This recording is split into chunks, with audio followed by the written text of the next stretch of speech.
retrasadísimos, pero con mucha información. Vámonos, mi querida Adriana, échele.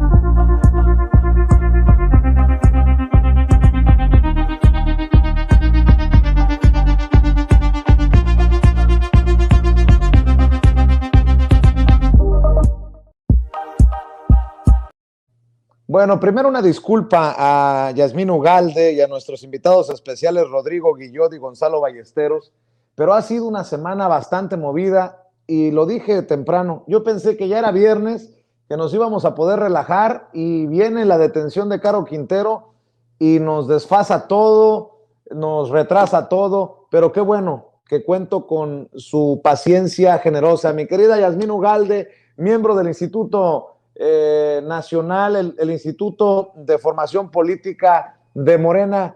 ¿Cómo estás, mi querida Yasmín? Buenas noches.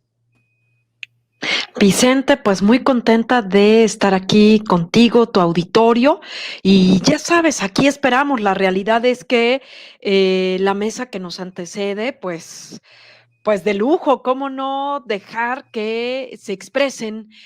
Había mucho que decir, todavía hay mucho que decir, y pues aquí estamos. Muchas gracias, Vicente. Gracias, Yasmín. Y bueno, ¿qué les puedo decir? Movido de Washington, que estuvimos dando cobertura precisamente a la visita del presidente Andrés Manuel López Obrador a Joe Biden. Y de eso tenemos que hablar, Yasmín, con nuestros invitados especiales, Rodrigo Guillot, colaborador de la Coordinación Internacional del Instituto Nacional de Formación Política de Morena y periodista de Sin Línea MX. Rodrigo, qué bueno que han aguantado. Una disculpa y muchas gracias por acompañarnos. No, ya sabemos que es maratónico esto contigo, entonces uno se prepara porque hay que dar la batalla en todo momento. Gracias, Rodrigo, gracias. Y Gonzalo Ballesteros, ex coordinador de asesores de la Comisión de Relaciones Exteriores del Senado de la República. También te agradezco, Gonzalo, por aguantarnos, por estar aquí. Buenas noches. No, al contrario, muchísimas gracias y además fue un placer escuchar los comentarios de los participantes de la mesa anterior, porque como sabemos, el tema de hoy, el tema que estamos por tocar, tiene ciertas líneas pegadas a lo que acaba de suceder. La captura de Quintero es también una cuestión de las relaciones internacionales de México y Estados Unidos, ¿no? Entonces, obvio, es un tema muy complejo y que dio para muchísimo más comentarios, y creo que te vas a aventar todavía más días con este tema. Uf, ¿qué te cuento? ¿Qué te cuento? Gonzalo, a ver, Yasmín, ¿cómo le fue al presidente? Iniciemos por ahí, porque además, ahora con la detención de Caro Quintero, que se da a solo horas de que regrese el presidente a México, es un regalo de López Obrador a Biden, dicen en la oposición. Te escucho, Yasmín, con tus primeras impresiones. Sí, bueno, pues cómo le fue al presidente, cómo nos fue a nosotros, a nosotras, como mexicanos, mexicanas, pues bueno, yo creo que se tendría que calificar como exitosa la visita, pero más allá de eso, y yo creo que Gonzalo es una maravilla que lo tengamos aquí porque podrá profundizar precisamente, ¿no? Como este análisis simple que se hace, ¿no? Donde, bueno, ahí está el regalo de Andrés, ¿no? Días después, así como estas bajezas de poder analizar esta visita de Andrés Manuel, si se sentó, si se paró, que si el botón, que si los zapatos.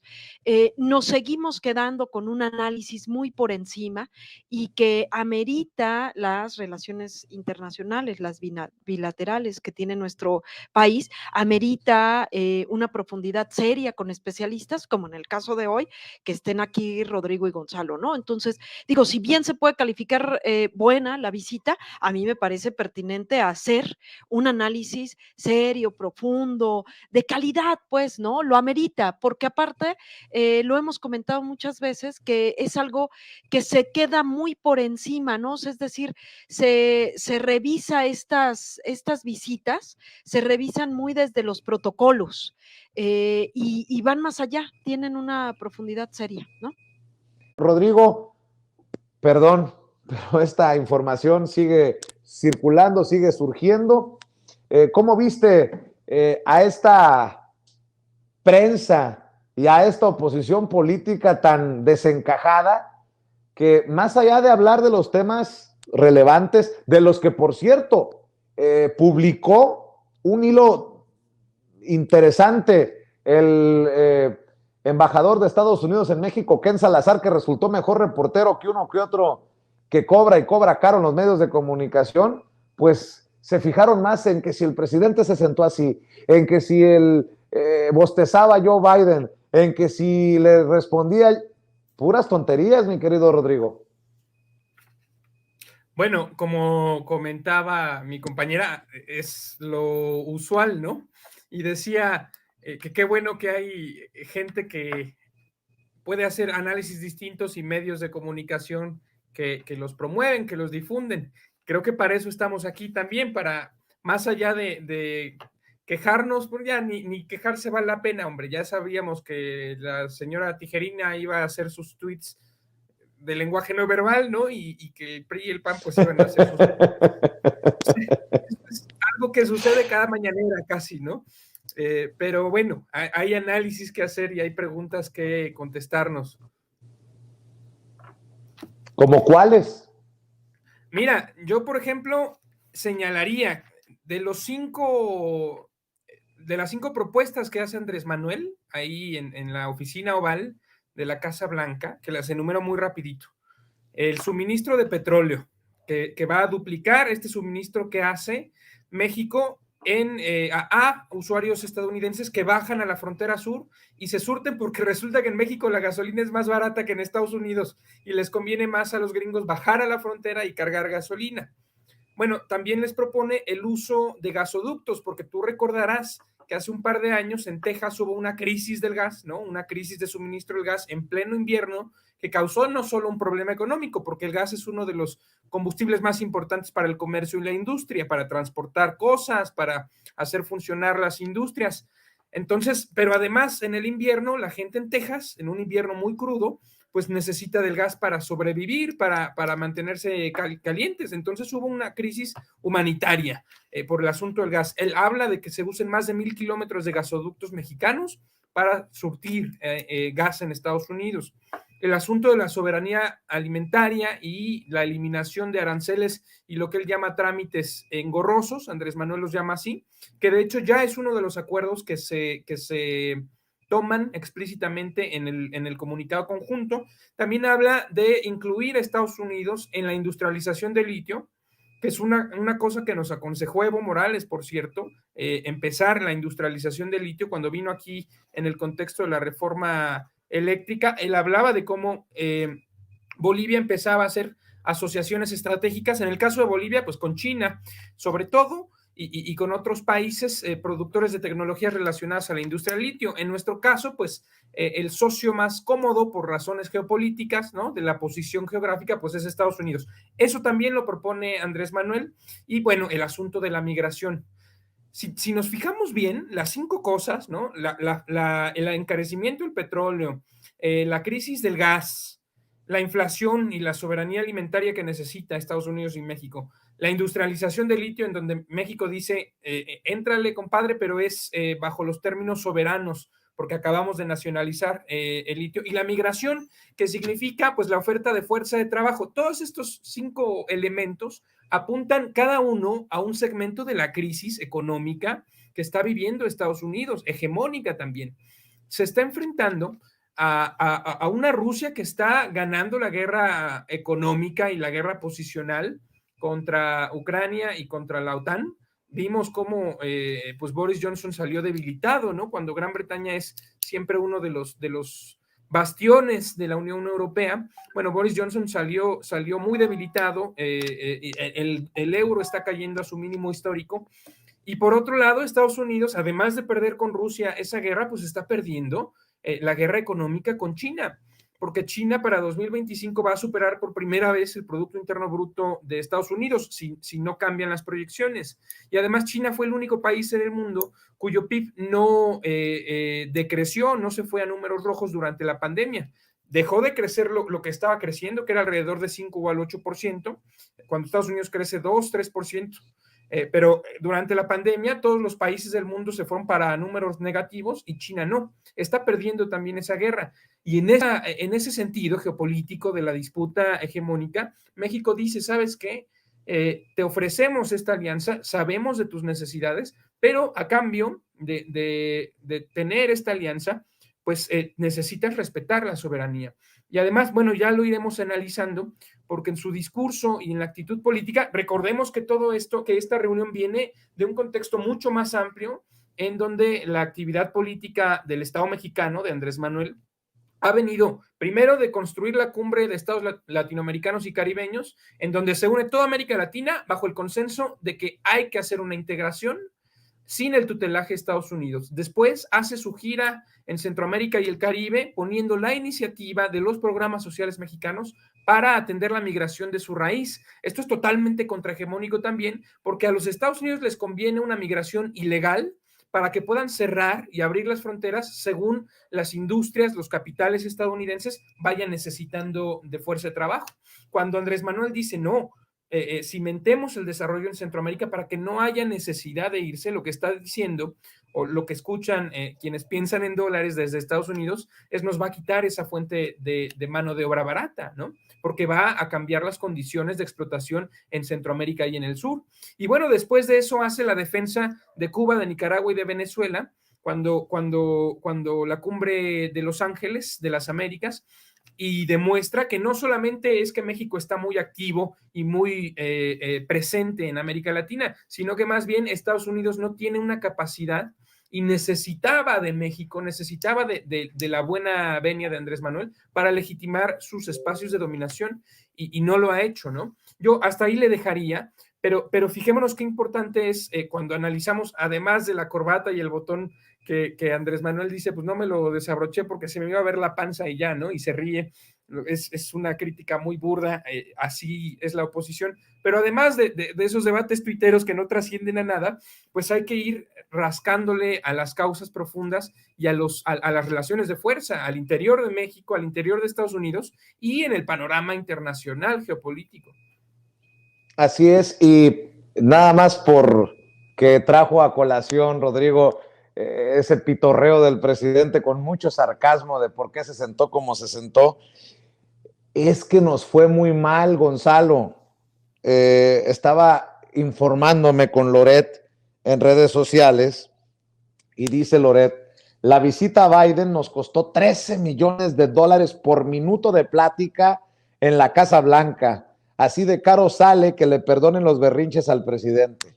Pues yo tengo otros datos. Lo último que supe es que los empresarios se habían comprometido, tanto mexicanos como estadounidenses, a invertir, creo que, y si recuerdo bien, $40 mil millones. Una locura así.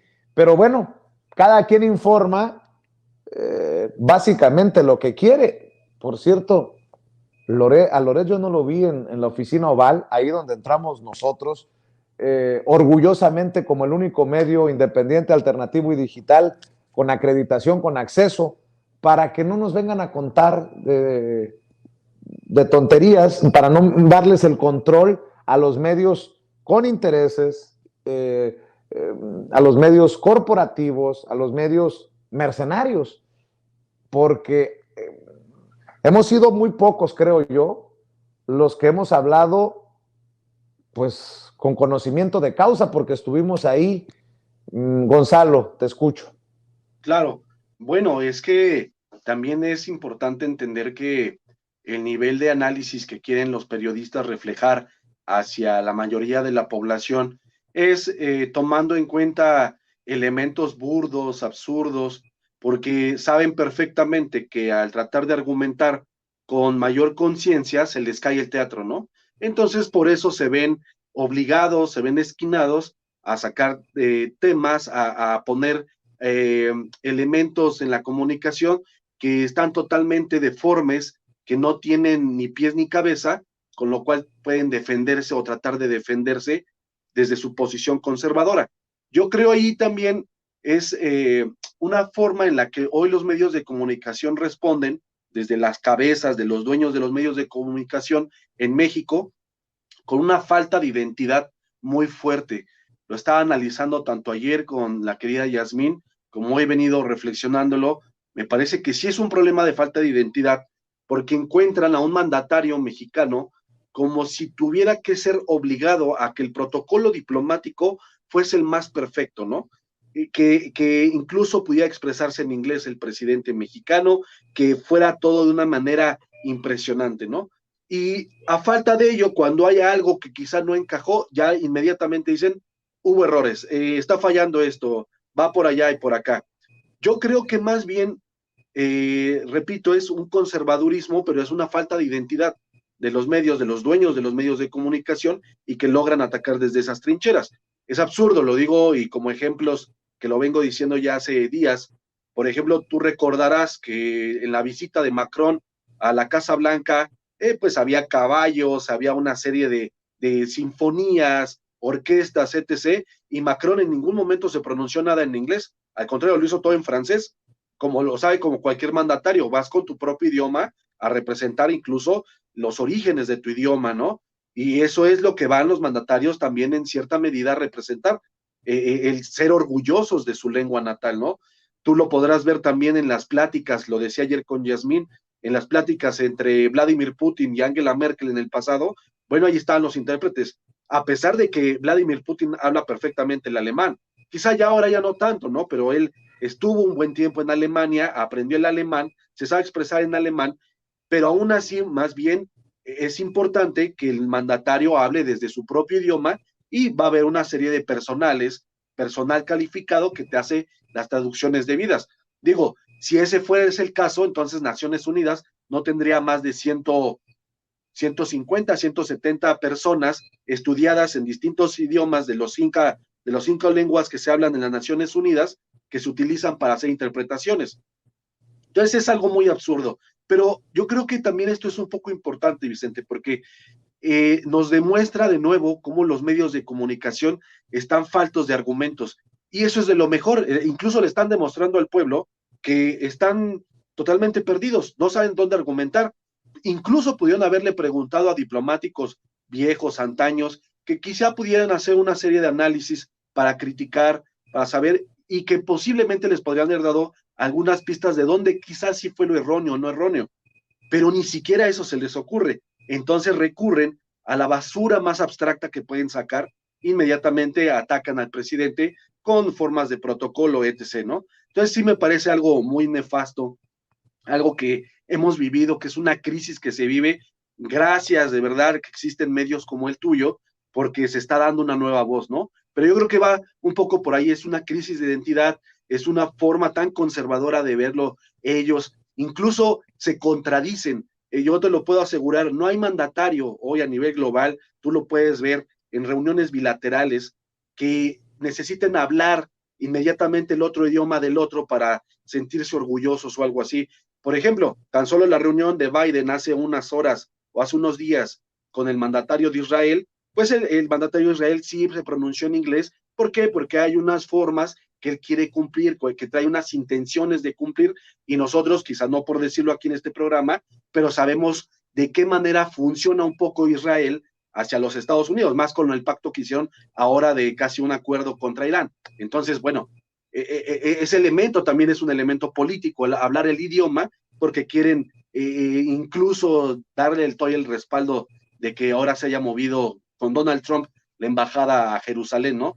Pero bueno, para no salirme del tema, me parece que es una falta de crisis de identidad. Hay una crisis de identidad enorme para los medios de comunicación, los analistas. Y bueno, quiero decirte, y lo decía también ayer, hay una crisis también en los analistas de relaciones internacionales, porque sí tienden a hacer mucho esto. Y Guillón no me lo dejará negar, que todo el tiempo internacionalistas suelen abusar del tema del protocolo, de que si saludó de tal manera, que si lo abrazó, que si le dio un espaldarazo, etc. Eso lo hacen que mucho, si no, muy que si no salió el presidente por el otro presidente que visita a la camioneta y todas estas cosas. Sí, claro. ¿No? Digo, no es el momento incluso ni siquiera de Donald Trump cuando le hizo la grosería a Angela Merkel de no saludarla, ¿no? Ahí, Clara, hay una expresión corporal clara que dice, bueno, estoy expresándole a mi pueblo que estoy en desacuerdo contigo, ¿no? Pero nada de eso vimos con Biden, nada de eso se vio con Biden. Al contrario, yo creo que yo vi realmente a un político cansado incluso, pero yo como también lo explicaba, creo que sí había preocupaciones reales, directas, de lo que se iba a tratar de su visita de Biden a Medio Oriente, y creo que eso también apresuró mucho al Departamento de Estado, y bueno, en ciertas situaciones, pues bueno, Andrés Manuel con ciertas presiones tuvo que meter en mi forma de pensar 5 temas que tenían que haberse dividido quizá en 2 capítulos y 2 visitas, el tema migratorio y todos los demás temas, ¿no? Pero sigamos avanzando ahorita con el diálogo. Yo sé que te está quemando las manos con la información de Caro Quintero, pero también es interesante porque esto se va un poco pegado al tema de las fronteras y del financiamiento de infraestructura a las fronteras. Claro, y